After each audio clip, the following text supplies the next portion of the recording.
जय हिंद एवरीवन, स्वागत है आपका हमारे channel Indian defence news Hindi में, जहां आपके लिए लेकर के आते हैं इंडियन डिफेंस के प्रमुख अपडेट्स को कम से कम समय में। तो चैनल को सब्सक्राइब करना मत भूलिएगा। तो आइए शुरू करते हैं आज का अपना ये एपिसोड। क्या जिस रिपोर्ट को सुनने के लिए हमारे कान तरस गए थे, आज वो दिन आ चुका है? क्या भारतीय वायुसेना को अब उसका Su-57 MKI मिलने वाला है?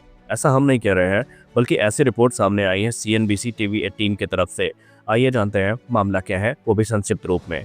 आज सबको याद होगा कि ये हाल ही में पाकिस्तानी गवर्नमेंट ने एक्नॉलेज किया कि वो 40 की संख्या में J-35 को प्राप्त कर रहे हैं, और फिर चाइना से कुछ सैटेलाइट इमेजेस सामने आती हैं जहां पर चाइना के एक एयरबेस में J-35 को डिप्लॉयड दिखाया गया, जहां पर ये चीज़ ऑलमोस्ट कंफर्म हो गई कि ये एयरक्राफ्ट प्रोडक्शन में उतर चुके हैं। खैर, ये तो बात की बात थी। उसके बाद से भारत में एक डिबेट ट्रिगर होती है कि क्या अब भारत को जो एक रिएक्शन है उसके तौर पर 5th जनरेशन फाइटर्स को एक्वायर करना चाहिए। लेकिन उसी दौरान जो रशिया है उसने टाइमिंग का फ़ायदा उठाया और रशिया ने कहा कि हम Su-57 को कंप्लीट सोर्स कोड के साथ ऑफर कर रहे हैं, जहां पर भारत के पास हम पूर्ण स्वतंत्रता दे रहे हैं कि जिस प्रकार का मॉडिफिकेशन चाहिए आप करिए, हमें आपसे कोई आपत्ति नहीं है, हम आपका पूर्ण समर्थन करेंगे। इसके अलावा उन्होंने नासिक प्रोडक्शन प्लांट में इसको लोकल मैन्युफैक्चरिंग पर भी भारत को समर्थन दिया। लेकिन अब चीज़ें काफ़ी अलग रूप से सामने आ रही हैं। CNBC TV 18 की बात माने तो भारत अब रशिया के प्रपोजल को यहाँ पर कंसीडर कर रहा है, और आने वाले भविष्य में हमें कोई संदेह नहीं होगा अगर Su-57 की डील को फाइनलाइज कर लिया जाता है। अगर हाल ही में एक इंटरव्यू की बात करें तो भारतीय वायुसेना के पूर्व air marshal Sanjeev Kapoor sir ने भी यही कहा था कि एमका पर हमें पूर्ण भरोसा है। एमका हमारी उम्मीद की किरण है, लेकिन उस उम्मीद की किरण को जागृत होने में अभी 1 दशक का समय लगेगा, और 2035 से पहले आप एमका को एक्सपेक्ट नहीं कर सकते। लेकिन अगर वही आप J-35 की बात करें तो J-35 1 से 2 वर्ष में पाकिस्तान के पास होगा, और जैसा कि क्लेम किया जाता है कि इसमें gallium nitride based radar technology हो सकती है, तो ये भारत के लिए एक सीरियस थ्रेट है। क्योंकि अभी राफेल भले ही एयर डोमिनेंस बना रहा है, लेकिन इस इलाके में गैलियम नाइट्राइड बेस्ड टेक्नोलॉजी का आने का मतलब ये है कि हमारे पास जो कॉम्बैट एज है वो कहीं ना कहीं कम होती नजर आएगी।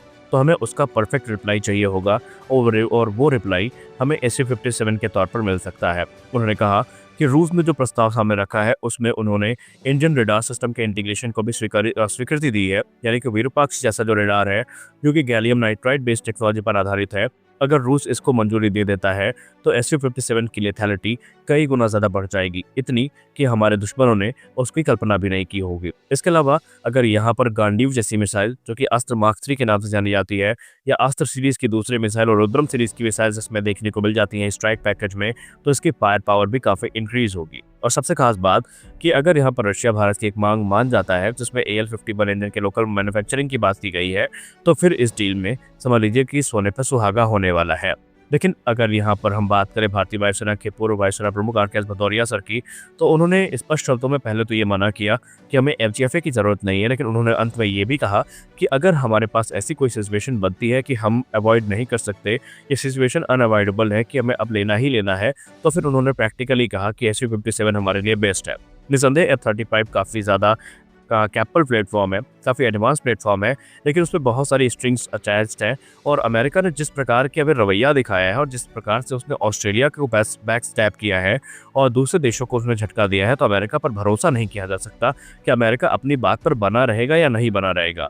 लेकिन अगर F-35 की कभी बात होती है और ऐसा माना जा रहा है कि जून के अंत तक प्रपोजल आ भी सकता है, तो इंडिया स्पेसिफिक इन्हांसमेंट हमारी प्राइमरी डिमांड होगी। अगर ये पूरी कर ली जाती है तो हमें कोई आपत्ति नहीं होगी। लेकिन प्रैक्टिकल ऑप्शन के तौर पर इस समय Su-57 को ही देखा जा रहा है, क्योंकि रूस इस समय नासिक में इनको बनाने के लिए काफ़ी परेशान है। रूस का कहना है कि इससे न सिर्फ भारत की डोमेस्टिक नीड्स पूरी होगी, बल्कि एक्सपोर्ट नीड्स को भी केटर किया जा सकेगा, वो भी कम से कम कीमत में और कम से कम समय में। उन्होंने कहा कि 70% से ज़्यादा जो इंफ्रास्ट्रक्चर है ये कंपैटिबल है, हमें सिर्फ 30% के आसपास ही मॉडिफिकेशन करने पड़ेंगे और वो प्रोडक्शन लाइन पूरी तरीके से हमारे यूज़ में आ जाएगी। तो देखते हैं सरकार का क्या निर्णय आता है और सरकार आधिकारिक तौर पर इस पर क्या बोलती है। तो मिलते हैं अगले वीडियो में, तब तक के लिए जय हिंद।